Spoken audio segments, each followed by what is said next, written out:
एक बार की बात है, एक किसान रोज तालाब पर पानी भरने जाता था। रास्ते में उसे एक घायल चिड़िया मिली। किसान ने उसे उठाकर घर ले जाकर उसकी देखभाल की।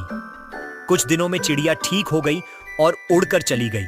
एक दिन किसान के खेत में टिड्डियों का झुंड हमला करने आया। तभी वही चिड़िया अपने साथ कई चिड़ियों को लेकर आई। सब ने मिलकर टिड्डियों को भगा दिया। किसान का खेत बच गया। सीख: भलाई का फल हमेशा अच्छा होता है। दूसरों की मदद करने से खुद की भी मदद होती है।